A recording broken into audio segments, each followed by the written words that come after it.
Wow. Just wow. First up, some exciting production news out of China.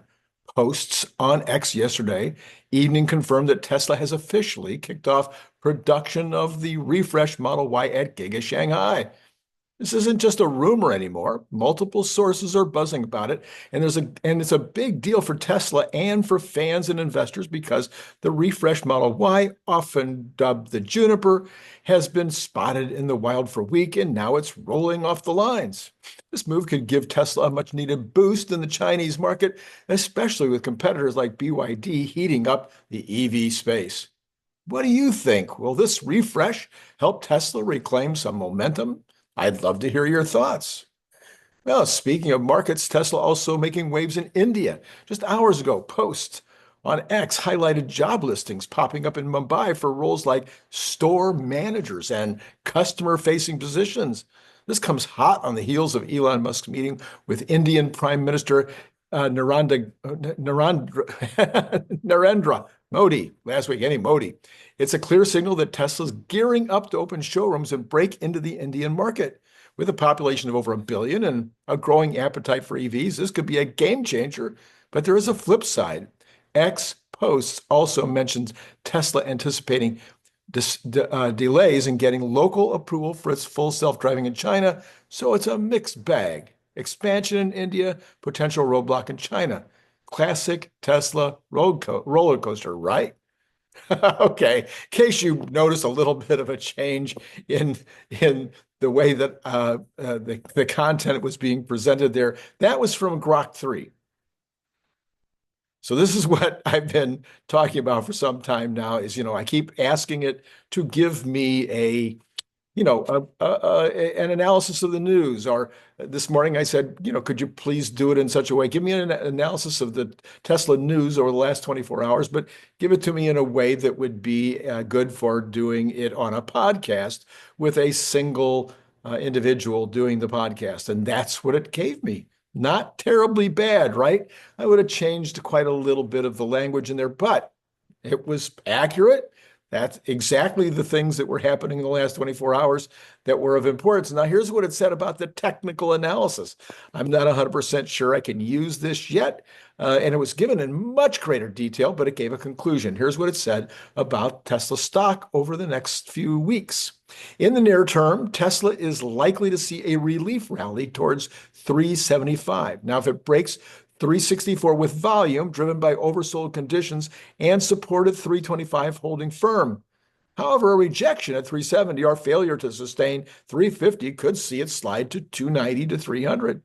The bullish case has a slight edge due to technical mean reversion signals, but confirmation above 364 is critical by week's end, February 21st.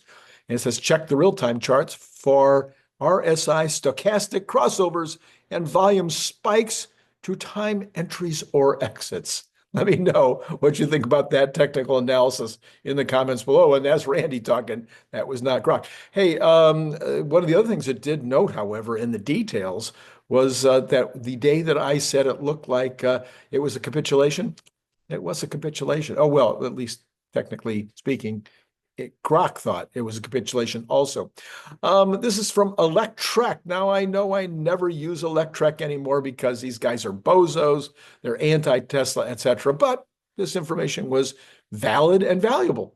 So now Tesla is looking to deploy its first ever permanent public mega charger station, according to a permit application uncovered by Macro RPI 1. So this is a mega charger. This would be for the Tesla semi trucks. As you can see from the site plan, we can't see the site plan because I'm not putting it up. Tesla is planning for 12 stalls with mega chargers that can accommodate the trucks and their trailers. Tesla's also planning a 1,600 square foot amenity building with a lounge, vending machines, restrooms, and a parking for staff. The planned mega charger is going to be located at 19,300 South Hamilton Avenue near the city of Carson in the greater Los Angeles area. I know the neighborhood extremely well. It's the old meatpacking district. It is strategically located along the popular 405 and 110 corridors, as well as near the port of Long Beach. As the name implies, the megacharger is expected to be capable of charging at over 1 megawatt. Tesla says the Tesla assembly can recover 70% of its 500-mile range in 30 minutes of charging. Back to Grok 3. Let's talk about Grok 3 a little bit more. Hans Nelson, you know Hans Nelson. If you don't follow him, he's at Hans C. Nelson. You should be following him on X. Grok 3 is officially the best AI chatbot in the world. This is huge news. But here's where it gets interesting, he says. xAI was able to do this by betting that scaling laws would hold. What has Brian Wang been telling us for months and months and months now? That this is all predictable, and this is why we know what's happening with robotaxi, is because the scaling laws are predictable, and so therefore the Tesla folks can predict what's going to happen with the robotaxi capability over the next months. It means that you have a bigger unified AI supercomputer to train with. If you have a bigger AI supercomputer to train with, you can create a smarter base AI system. This fact is terrifying for every other company and nation in the world working on frontier AI models, because xAI already has the world's biggest unified training cluster, and it's growing much faster than anybody can keep up with. So this was a very, very big point of last night's reveal. It only took 4 months for xAI to build a working unified training cluster of over 100 NVIDIA H100s. The previous target largest was 30. So they more than tripled the world's best, but xAI didn't stop there. Within 3 months after that, they put together another 100K cluster for an equivalent. They doubled it, is all I got to say. The lead in training cluster looks unassailable. But that's not the end of the story. Elon Musk says xAI's unparalleled execution makes him one. This is not Elon. This is from Elon Musk. Okay. Oh no, this is a continued from Hans. He says, makes him one of Jensen Huang's favorite customers, which means xAI will get first priority when NVIDIA starts shipping their next generation of bigger, better, and faster GPUs. And that's not all. xAI is also much faster at getting new GPUs added to their cluster once they've been received than any other company by a lot. Well, Elon said it was going to take every other company 18 months, and that was assuming they could figure out how to put those 100,000 clusters into one unified grouping. Between their existing lead, their ability to acquire next-generation GPUs before competitors, and their lightning-fast speed in putting those GPUs to work in training, how is anyone supposed to compare with xAI? Yes, and they're already in the process of building the million GPU cluster, and nobody's going to catch them. There's no chance. This is a combination of Musk's genius, his ability to hire other geniuses, much smaller staff doing this than any of these other companies have that are trying to compete, and his manufacturing capability in building buildings, bringing power to the buildings, including megapacks that were used in the existing 200 megapack cluster. GPU cluster. All the capabilities all coming together and combining it with the other companies. Sawyer Merritt says, look, news. Elon Musk has said that he expects xAI's next training cluster to have 1 million GPUs worth about 25 to 30 billion, 5 times greater than their current 200 unit system. We're already working on the next training cluster. We anticipate it to be roughly 5 times larger, according to Elon Musk. Elon Musk's xAI plans to expand its Colossus supercomputer in Memphis. Okay, the Greater Memphis Chamber of Commerce confirmed that they have that plan also in Memphis. This is from Lex Friedman. He says, I got to use Grok 3 extensively early. My mind is blown. Very impressive model. Congrats to Elon and the team for bringing it to life. Now, this capability, this is Randy now, this capability is one thing in terms of competition, but the real takeaway for we who are invested in Tesla, invested financially, invested emotionally, etc., the real takeaway is whatever computational needs Tesla could possibly have in terms of designing new cars, in terms of designing new buildings, in terms of devising new systems, in terms of making decisions about how to use the cluster that Tesla has down in Austin. Tesla will be first in line to benefit from this massive cluster because the companies are clearly working together to solve one another's problems. Nobody has anything like this. And by the way, I'm guessing that this cluster could also be used to solve some of the United States' problems that DOGE is currently working on. By the way, there's some crazy stuff going around. I don't quite understand it yet. Maybe you can let me know in the comments below what you're seeing. I've only seen sketchy things that Elon is no longer in charge of DOGE, but is now a special assistant to the president. I'm not sure that's true or not true. Let me know, like I said, in the comments. Mario Nothel says this: Sam Altman will eat his words after rejecting Elon's $97.4 billion bid to buy OpenAI. Sam said, "I wish he would just compete by building better products." Well, Elon did that and smashed it out of the park with Grok 3, which wipes the floor with all AI benchmarks. In fact, one of the things they said in the meeting last night, the reveal last night, was that the benchmarks are almost they're surpassing the benchmarks, so that the benchmarks will no longer have any meaning, and so it will surpass human capabilities. You know what that means. It's the first model to score over 1,400 in the chatbot arena, and has wowed everyone who has tested it. Looks like Sam is playing catch up now. That's, by the way, that source was CNN yes. So it originally CNN, brought to us by Mario. Okay. Tesla Roddy says this morning: Tesla has signed a solar energy supply contract with a renewables provider in Spain. And set to provide the U.S. company with energy from across 3 solar sites. On Friday, global renewable provider Zelestra announced in a press release that it had signed a power purchase agreement with Tesla to supply the company with around 130 gigawatts of renewable energy per year in Spain.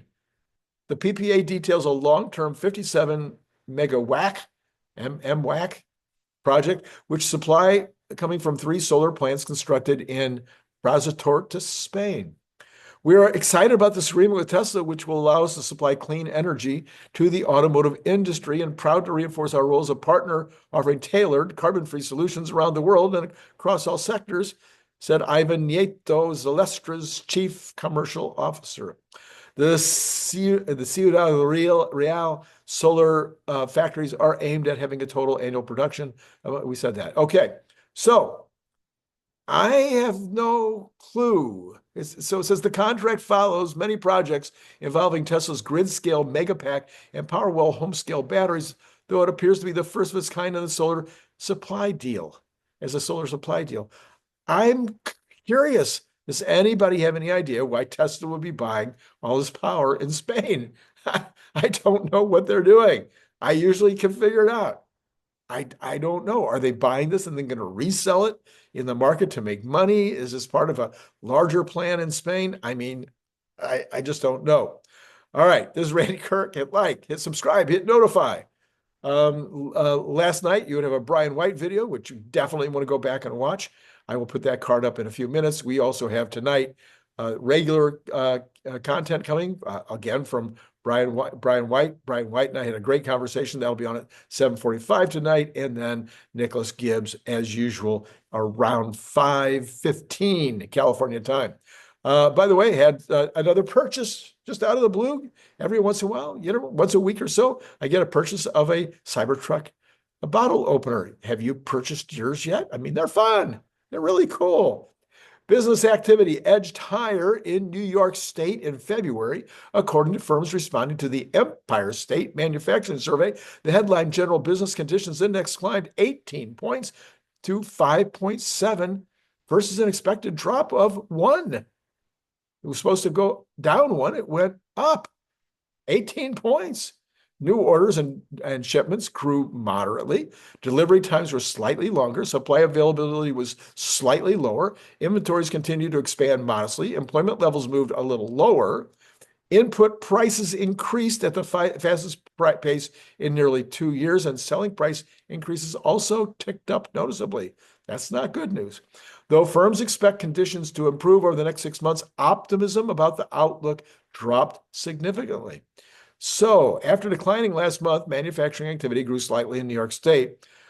The general business conditions index climbed 18 points, as we said. The new orders index rose 20 points to 11.4, suggesting orders increased after declining last month, and the shipments index rose 16 points to 14.2. Now, this is, again, not so, I mean, maybe these are seasonally adjusted, I don't know, but you would expect after the, Christmas holiday, blah, blah, blah, you expect things to kind of pick up in February. Unfilled orders held steady. Inventories index remained positive at 8.7. Price increases pick up. We already said that. Optimism falls. So firms expected conditions to improve in the months ahead, but optimism declined noticeably. The index for future business activity fell 15 points to 22.2. Capital spending plans remain soft. Supply availability is expected to contract somewhat over the next 6 months. There was also, okay.